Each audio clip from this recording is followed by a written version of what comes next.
చెప్పు నాన్న. బంగారం లేట్ అయింది, పడుకోమ్మా. ప్లీజ్ నాన్న, ఒక్క కదా నాన్న. కార్టూన్ ఛానల్ చూసుకోమ్మా. ఇప్పుడు టీవీ ఏంటి? ఆ కథ ఏదో చెప్పుకోబెట్టు. నాన్న చెప్పు నాన్న. నాన్న చెప్పు నాన్న. సరే. అనగనగా ఒక ఊళ్ళో ఒక రాజు ఉన్నాడంట.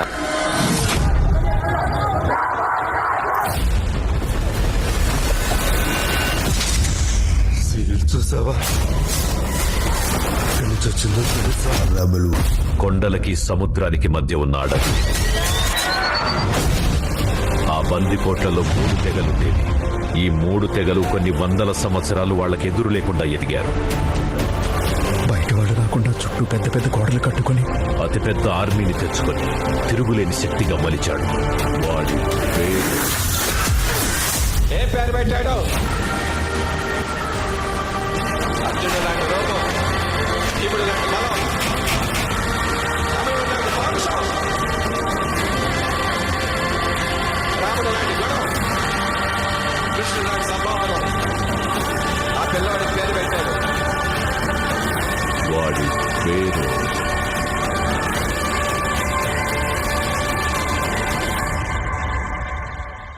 ఈశ్వర్కి ముందు ఒక్క ఫ్యాన్ ఉంటే చాలు అని స్టార్ట్ అయింది.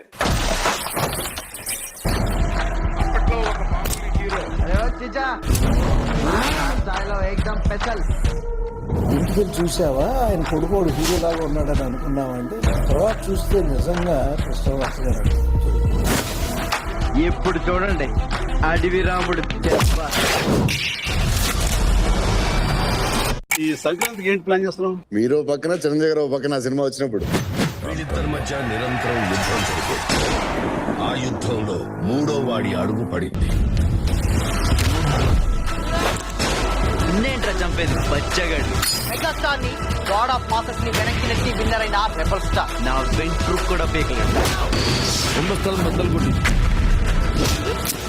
వాడు చెప్పుల సైజు చిన్నదైనా వాడు అడుగు పెట్టాక ఆ దారి పెద్దదైంది.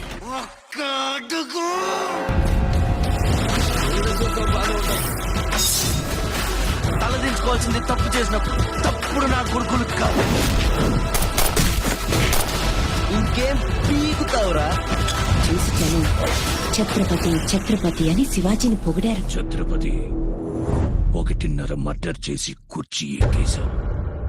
అక్కడ కూర్చోవాలంటే ఒంటి మీద కోటు కాదు, ఒంటి నిండా కుట్ర, కుళ్ళు, కుతంత్రాలు ఉండాలి. వీటిల్లో ఏ ఒక్కటి నీళ్ళు లేదు. ఇలా వస్తాను ఎక్స్పెక్ట్ చేయలేదు కదా. ఎలా వెళ్తాను కూడా ఎక్స్పెక్ట్ చేయలేదు. నా సైదులు గడిచావు. నా నెత్తురు గుడికి ఎక్కువ, నా కత్తికి పదును ఎక్కువ. గుర్తుకే సచ్చుడేంద్రా.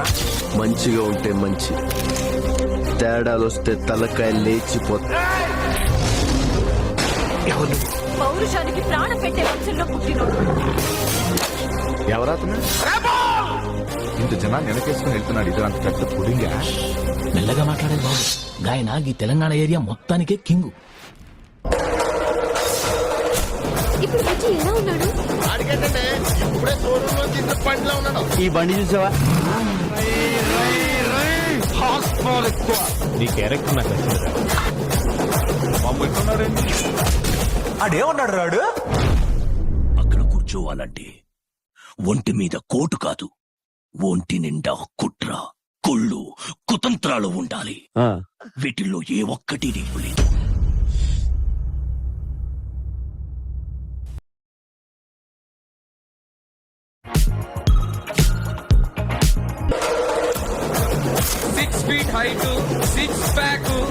ఈ బిజినెస్ లో ఎంతమంది ప్రాణాలు తీసావో తెలుసా? తప్పులేదు. చరిత్ర మనకు నేర్పింది ఒకటే, మనం బ్రతకాలంటే ఎవరినైనా ఎంతమందినైనా చంపొచ్చు. డబ్బు కోసం మనిషిని చంపడం చాలా తప్పు. నీకు ఫ్యామిలీ ఉంది కదా, దాని వాల్యూ తెలుసు కదా. ఇప్పుడు ఆ మున్నా మనకు అవసరం. ఓసారి పిలిపించి మాట్లాడతాం. రంగారెడ్డి జిల్లా జిల్లారం మండలం కాజీపల్లి అటవీ ప్రాంతాన్ని హీరో ప్రభాస్ దత్తత తీసుకున్నారు. మీరు వేసే ప్రతి అడుగు వెనక మున్నా ఉన్నాడని నమ్మండి. కేరళ వరద బాధితులకు యాక్టర్ ప్రభాస్ విరాళం ప్రకటించారు. కేరళ సీఎం రిలీఫ్ ఫండ్ కు 2 కోట్ల విరాళం ఇచ్చారు. కరోనాపై పోరాటానికి హీరో ప్రభాస్ 4 కోట్ల విరాళం అందజేశారు. పీఎం రిలీఫ్ ఫండ్ కు 3 కోట్లు, ఏపీ తెలంగాణకు 50 లక్షల చొప్పున విరాళం ఇచ్చారు ప్రభాస్. నీకు అండగా ఉంటాను నేను మాటిచ్చాను. దానికోసం ప్రాణమైనా ఇస్తా. అయ్యయ్యో, ఏంటి నాయనా ఏం చేస్తున్నా? ఈ ఆదివాసీ పాదాల దగ్గర కూర్చోవడం నీ గౌరవానికి తగదు. నేనేమో తక్కువ జాతి దాన్ని, కానీ నువ్వేమో రాజయూతల్లా ఉన్నావు. బహుశా రాకుమారుడివేమో. వద్దు బాబు వద్దు, నన్ను పాపిని చెయ్యొద్దు. మనం జన్మతో కాదు, చేసే కర్మతో చిన్న పెద్ద అవుతాం. ఒక క్యాన్సర్ పేషెంట్కి ముద్దు పెట్టాడు. 1 గంట అలా కూర్చున్నాడు. ఆయన 2 గంటల్లో చచ్చిపోతానన్న వ్యక్తి 20 రోజులు బతికాడు. నేనున్నా కదా, పడుకో. ఇది ఓన్లీ ప్రభాస్ వస్తం వల్ల బతికాడు. 2010 ఫిబ్రవరిలో మహాశివరాత్రి ముందు రోజు నేను సిక్కాను.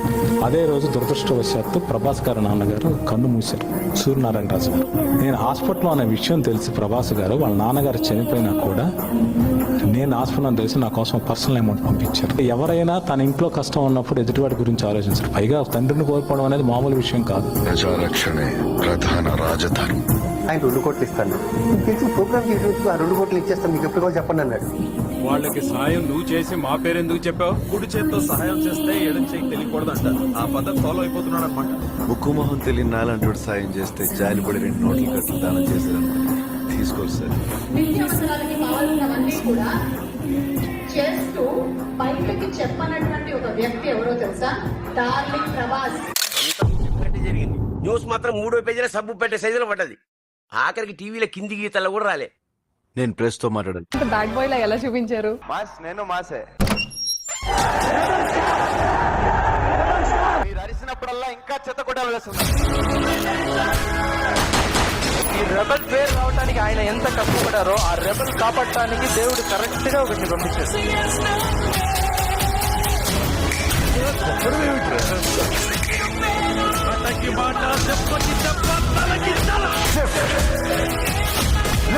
పులి కడుపుల పూల పుడుతున్నాయ్యా.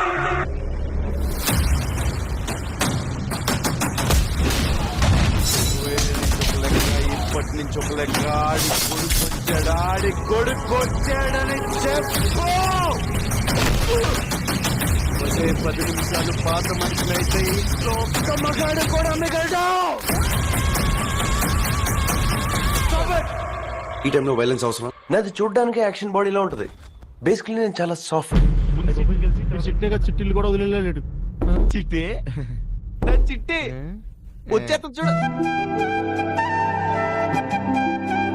నేను ఒక అమ్మాయితో ఇంతసేపు మాట్లాడడం ఇదే ఫస్ట్ టైం.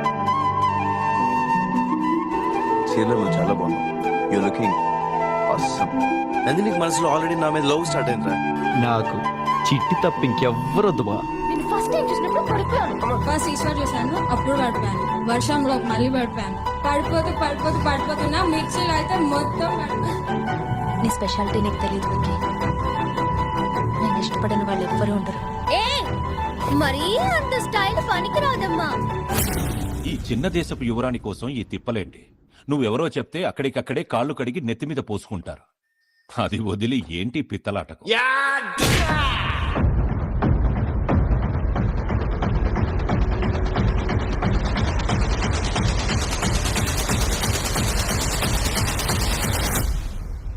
ఏంటి షాపింగ్ చేస్తున్నారు? ఏడేసేస్తున్నారా నాన్న? అమ్మా పైన ఏముందమ్మా? పైన దెయ్యాలు భూతాలు ఉంటాయి. చిన్నపిల్లల్ని పీకు తినేస్తాయి. నేను పైకి వెళ్తానమ్మా. సుమారు 5 సంవత్సరాల క్రితం రాజమౌళి నాన్నగారు ప్రభాస్తో సినిమా తీయాలంటే కథ రాయండి అన్నాడు. అది రాజుల కథ అయింది. ఎందుకంటే ప్రభాస్ రాజు కాబట్టి. చాలా కష్టపెట్టానండి ప్రభాస్ ని. ఆ రోప్స్ గానీ ఆ వర్క్ గానీ. డబ్బు గురించి చూడలేదు, పేరు గురించి చూడలేదు. సినిమా మీద నమ్మకంతో అక్కడ దీక్షలో పనిచేశాడు Prabhas. And the first day it was a little tough and all, but second day it was very interesting. It helped a lot when we were doing. out of all water and all. For that, we trained for like 3-4 days. మా Baahubali cinema కలకాలం నిలబడే శిల్పం.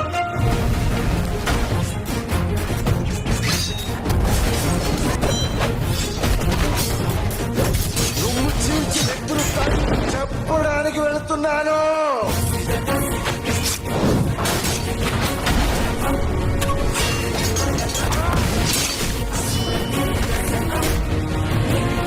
గోవా, న్యూఢిల్లీ, బాంబే ఇలాంటి చోట్లకు functions కి వెళ్తారండి. తెలుగు వాళ్ళ గుర్తింపులేదు. బాంబేలో ప్రభాస్ ముక్కులు ఎక్కుంటే స్టాండింగ్ ఓవేషన్.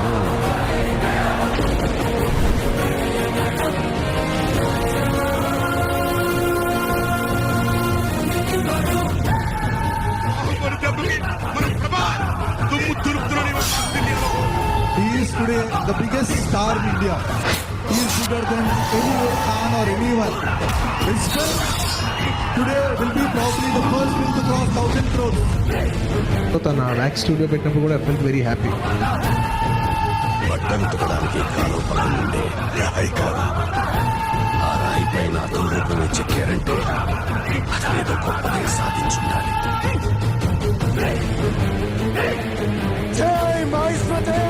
బాహుబలి ఓ శుభ ముహూర్తాన మాహిష్మతి మహారాజుగా పట్టాభిషిక్తుడు అవుతాడు.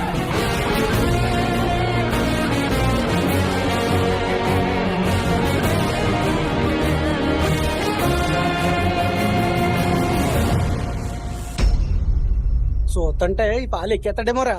ఏటెక్కేది ఆ నీటి కొండం చూసావా? అబ్బో మబ్బుల్లో ఉంది అది. ఆడు 100 అడుగుల దగ్గర ఎన్నిసార్లు జారిపడ్డాడు రా. ఏమైంది? 100 సార్లు పడ్డాడు. మరి చూడు చూడు సర్రు జారుకుంటూ వచ్చేస్తాడు.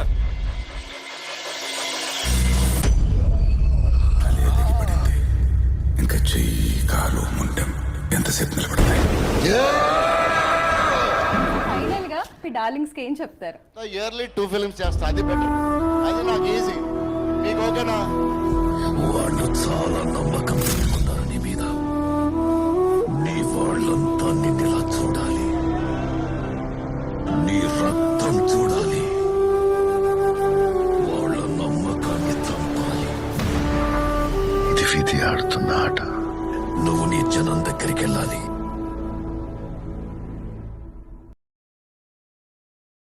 సాగర్ దేవా,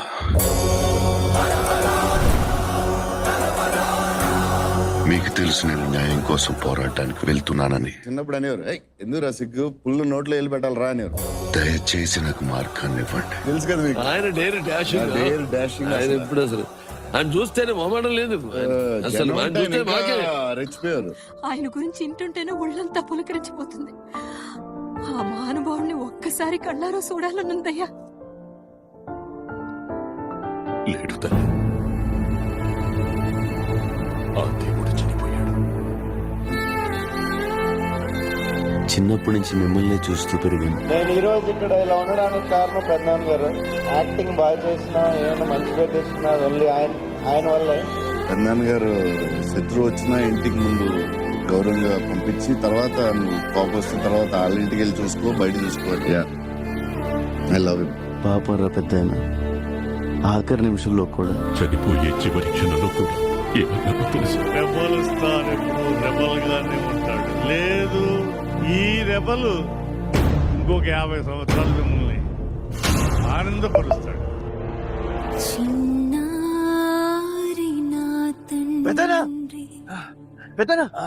ఏమైంది? ఏమైంది పెద్దనా?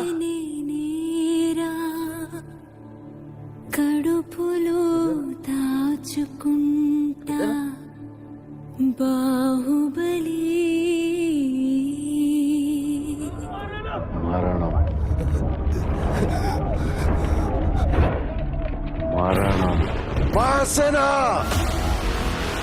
భూమి కృంగినా, నింగి చీలినా, న్యాయం చేతుల్లోనే అన్యాయానికి సర్వనాశనం.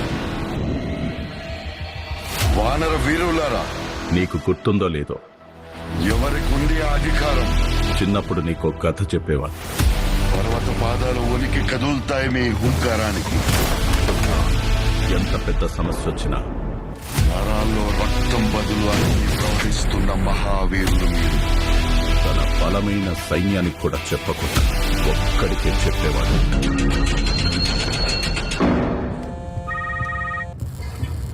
మాట నిలబెట్టుకునే టైం వచ్చింది. ఎంతమందిని తెచ్చుకుంటున్నా? ఓడించాలంటే సైన్యం కావాలి. ఒక్క సైగ చేస్తే చాలు సమస్త సైన్యం మనతో వస్తుంది. ఒక సైన్యం కావాలంటే అది వీడిని. వాడేం చేస్తాడు? పెద్ద పెద్ద గోడలు కట్టేదే భయపడి, బయటికి ఎవడిపోతాడని కాదు, లోపలికి ఎవడొస్తాడని.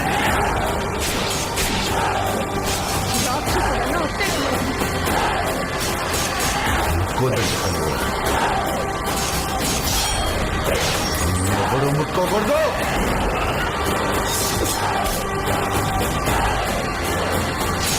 సంతకి పోనా?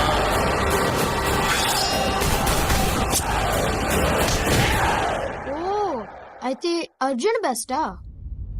కాదు, ఉండేవాడు ఇంకా యోధుడు. అర్జునుడి కంటే పవర్ఫుల్?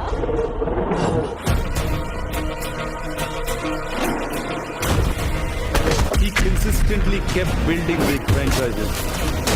అసలు ఏమనుకుంటున్నారు నా గురించి? అసలు నేనెవరో తెలుసు. The great Bhairava. Welcome to సామాన్య యోధుడు కాదు. తన కళ్ళల్లో సూర్యుని తేజస్సు, తన చేతిలో ఓటమి ఎరుగని విజయ ధనుష్. తన పేరు చరిత్ర మర్చిపోదు. యుద్ధాలన్నీ అయిపోయాయి.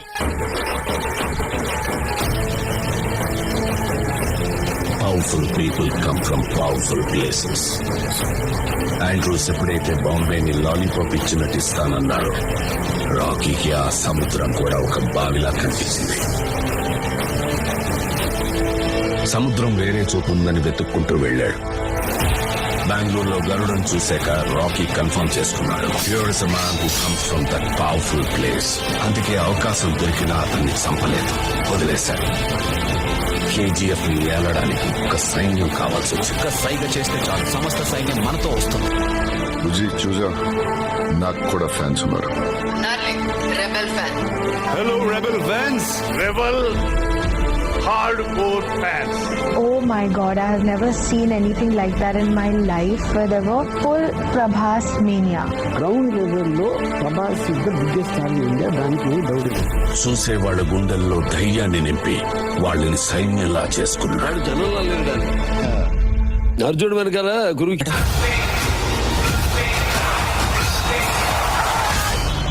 They call me king.